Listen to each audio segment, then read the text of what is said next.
Hi, my name is Caris Kettridge, you're watching Gemporia, and I'm about to tell you about a gemstone that makes me really excited, so I'm going to have to calm down enough to tell you all about it in your Opal 101. Sometimes called the Queen of Gems, nobody's quite sure where opals actually got their name, but it's probably from the Sanskrit word upala, meaning precious stone. It's said to be a stone that inspires the imagination and sparks creativity, and you can't help but be inspired when you look at the play of colour or opalescence in an incredible opal. Opals can actually show any colour under the rainbow in a beautiful kaleidoscopic display. The colour in opals is so amazing that Romans called them the most precious gemstone. The Roman Nonius, who was a wealthy senator, owned the best opal that had been discovered until that point, and he actually chose to be exiled rather than hand it over to Mark Antony, who wanted to give it as a gift to Cleopatra. Archaeological evidence reveals that opal was mined in North America's Virgin Valley as far back as 10,000 BC. Evidence also reveals that opals were used as artefacts in Kenya dating back to around 6000 BC.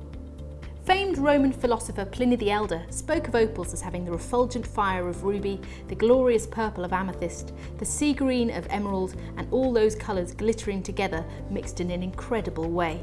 William Shakespeare thought of opal as a miracle and referred to it as the Queen of Gems.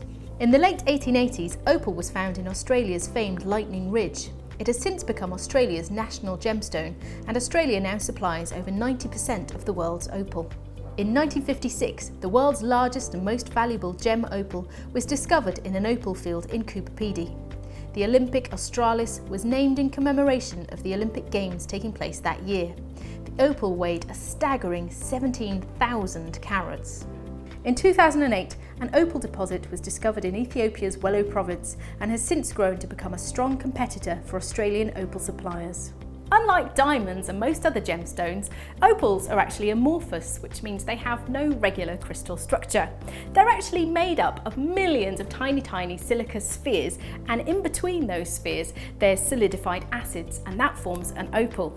The play of colour that you see in an opal is caused by refraction of light. As white light enters an opal, it will hit a silica sphere and it will bounce off and display a different colour. The colour is actually dependent on the size of the sphere itself. So if it's a 0.25 micron across sphere, it will show green. If it's 0.2, it would be blue.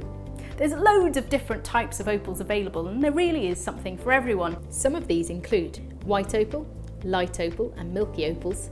These can be found in Coober Pedy, Andamuka and Mintabi. They often have a creamy white body colour, but sometimes also have a moonstone-esque blue hue. Black opal and semi-black opal tend to only be found in Australia, and the name again is in reference to the background colour.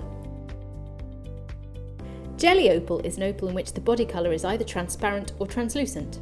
These pieces will often display some of the finest play of colours you will likely see in any gemstone. The translucent properties make the colours appear almost like paint suspended in midair. Boulder opals are amongst the most popular opals and display some of the most stunning play of colour of all. Because the opal layer is so thin, they are often set as a doublet, the back of which is often the original host rock from where it was found. However, some boulder opal is natural, and it's one of Mother Nature's most intriguing works of art. Each one is unique. Now, if you haven't seen one, they kind of look like a river of opal running across a coffee and cream background. They always make me think of dendritic forms. If you don't know what that means, it essentially means tree-like. And it's a pattern that comes up over and over again in nature, in trees, in lightning strikes, in the veins and the nervous system, and in river deltas. Now, when you think of this pattern in river deltas, it actually is a similar process that's happening in your boulder opal, where water is moving silica through the host rock, and this forms the amazing patterns. Now, I love this because I think that it just reminds me of how Mother Nature creates these amazing works of art, both big and small.